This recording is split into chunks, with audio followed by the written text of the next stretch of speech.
the sequel. Very few video game franchises can claim they made a good game near perfect the second time around, but one of those franchises is Mega Man.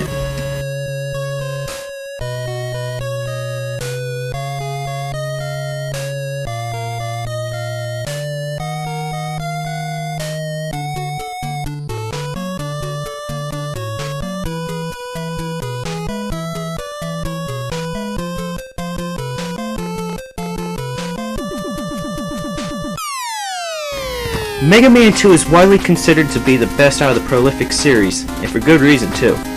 The year is 2000X, and Dr. Wily is going to try to take over the world again with his 8 new Robot Masters. The only people who are standing in his way are Mega Man and Dr. Light.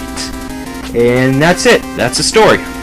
What? That's not good enough for you? Then go play Mass Effect or something, alright? This is an NES game. Each of these Robot Masters has a special ability that you can use after you beat them. Get to shoot crash bombs, bubbles, and everyone's favorite, the metal blades. Oh, so satisfying. Every Robot Master has a weakness to a power-up, and half the fun of the game is figuring out these weaknesses in order to come up with the best order to take them down. Seems as though everyone has their own opinion on what the best order is, but it doesn't matter. We all end up with the same weapons in the end. In addition to these power-ups, you also get a few bonus weapons from Dr. Light as well. Called, and man, I can't believe he came up with these names, 1, 2, and 3. Yes, originality! Nobody would ever think of that. These could be used to reach energy tanks and extra lives in earlier stages, plus also get over some tough gaps. But they are essential in later levels. There's no way around it. Even though the first Mega Man game was good, it's this game that appears on almost every top 10 NES games list. This is mainly due to the fact that this game is much lower on the Baby Punch and Rage meter. Patented.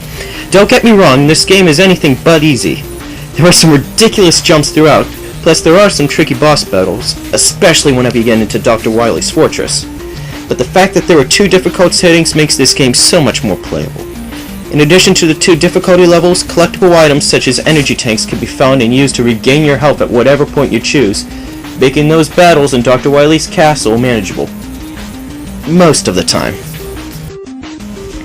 This is a relatively short game, containing only 14 levels. An experienced player can knock it out in about an hour, but it can take upwards of 3 hours the first time through.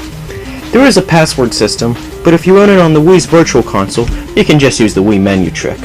Like I said before, this game isn't easy, but it's not necessarily hard. Let's call it perfect difficulty. Let's get to grading this game. First of all, the controls. This game has near perfect controls throughout.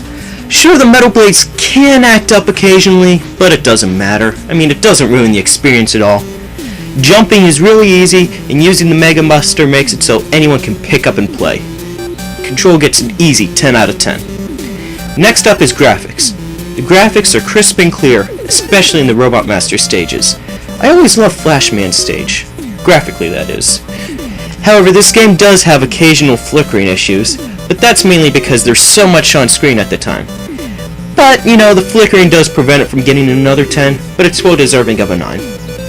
Next up is creativity. The story isn't that in-depth, but it's strong enough for an NES game. The Robot Master's power-ups and stages steal the show, giving this another 9 out of 10. Next up is music. Let me spare any suspense and say that this game easily gets a 10 out of 10 in this category. This is one of the best soundtracks not only on the NES, but in video game history. I mean, just listen!